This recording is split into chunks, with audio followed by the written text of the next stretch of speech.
नंदा सुनंदा के 15वें संस्करण में भावुक हुई सभी बालिकाओं और माताओं की संघर्ष गाथा सुन छलक पड़े आंसू। जिला प्रशासन देहरादून द्वारा संचालित महत्वाकांक्षी प्रोजेक्ट नंदा सुनंदा के 15वें संस्करण में आज ऋषिपर्णा सभागार कलेक्ट्रेट में 39 जरूरतमंद बालिकाओं की शिक्षा को पुनर्जीवित करते हुए रुपए 12.98 लाख रुपए की आर्थिक सहायता प्रदान की गई। जिलाधिकारी सविन बंसल ने बालिकाओं को चेक वितरित कर उनका उत्साहवर्धन किया तथा शिक्षा के प्रति निरंतर समर्पित रहने का संदेश दिया।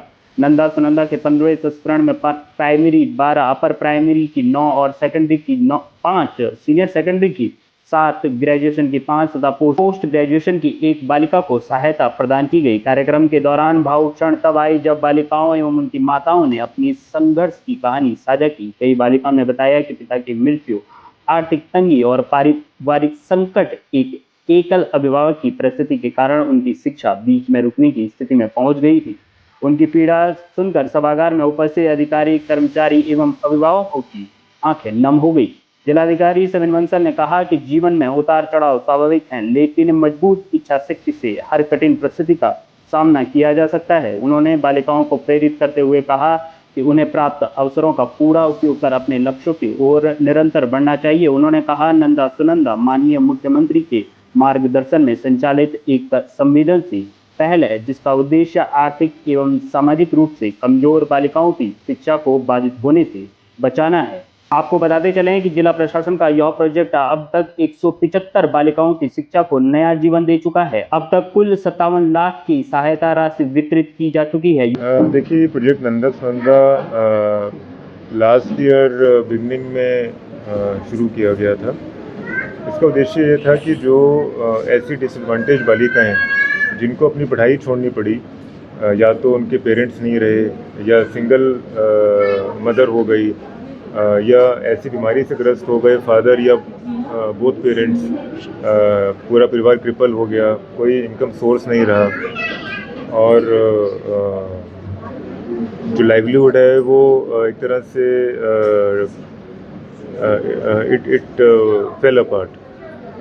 तो उस वजह से बच्चों की शिक्षा रुक गई। तो हमारी जो वास्तविक जीवन की देवियां हैं वो ऐसी बालिकाएं ही हैं कि जिनको अगर हम कुछ असिस्ट कर सकें उनको सशक्त करने में, तो हमारी डिस्ट्रिक्ट टीम ने ये माना कि उससे हमारी देवी की स्तुति मानी जाएगी।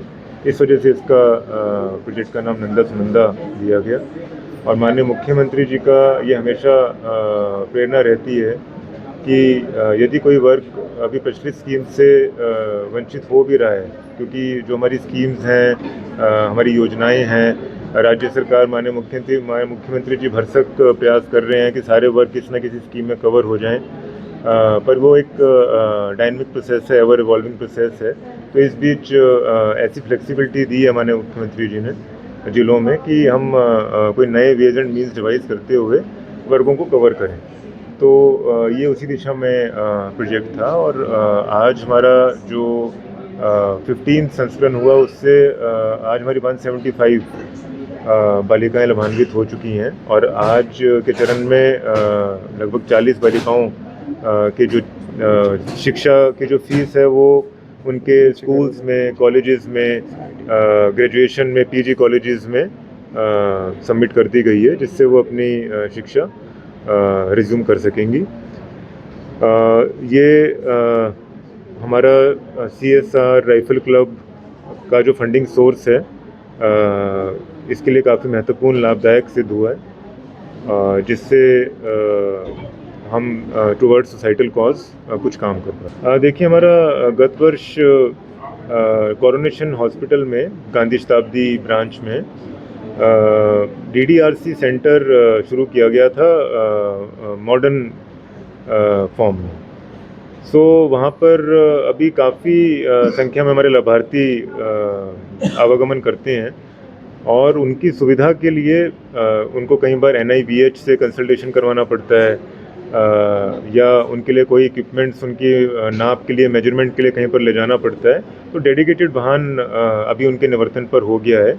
और जैसे हमारा एनवायरनमेंट फ्रेंडली, फ्यूल एफिशिएंट हमारा जो संकल्प चल रहा है उस दिशा में ईवी वाहन ही उनको दिया गया है। तो ये लाभप्रद सिद्ध होगा हमारे सभी दिव्यांगजन और उनकी फैमिलीज़ के लिए। देखिए, स्वास्थ्य विभाग से फोरमोस्ट रिक्वायरमेंट है कि हमारा जो रिस्पांस है वो त्वरित होना चाहिए, रिस्पांस टाइम मिनिमाइज़ हो। जैसे ही कोई पेशेंट्स हीट स्ट्रोक से ग्रसित हों, वो हॉस्पिटल्स अप्रोच करें या कहीं से भी सूचना मिले उनको कंट्रोल रूम से, तो हमारी एम्बुलेंसेज, हमारी क्विक रिस्पांस मेडिकल टीम्स वो वहाँ पर रेडी इन स्टेट रहनी चाहिए, जिससे उनको हम ट्रीट कर सकें, डायग्नोस कर सकें और त्वरित उनको राहत पहुँचा सकें। सर पैनेसिया हॉस्पिटल को जिस तरह सीज किया गया है और जिसमें कई खामियां पाई गई हैं, उसके पश्चात क्या लगता है आपको जिला प्रशासन द्वारा अन्य हॉस्पिटलों का निरीक्षण किया जाएगा, उनको दिशा निर्देश SOP कोई जारी की जाएगी उनके लिए? देखिए, हमारी गवर्नमेंट फैसिलिटीज़ के साथ साथ प्राइवेट फैसिलिटीज़ ज़रूरी हैं। Private investment is always welcome, but not at the cost of आम जनमानस और एंड पेशेंट्स। तो जहाँ पर हमारे किसी भी संस्थान के स्टैंडर्ड्स पूरे नहीं हो रहे हैं, हमारे फायर सेफ्टी स्टैंडर्ड्स हैं, हमारे जो इलेक्ट्रिकल लोड इक्विपमेंट स्टैंडर्ड्स हैं, वहाँ पर कोई गैप्स हैं, तो ये टॉलरेट नहीं किया जाएगा कि पेशेंट्स की लाइफ्स को रिस्क पर रखते हुए वो ऑपरेट करते रहें। तो इसीलिए इसी दिशा में मैजिस्ट्रियल इंक्वायरी इंस्टीट्यूट की गई है and pending that inquiry that hospital will not be allowed to operate, and this will act as a demonstrative message to other facilities also कि अगर मानक का कड़ाई से अनुपालन सुनिश्चित नहीं करेंगे तो they will not be allowed to operate।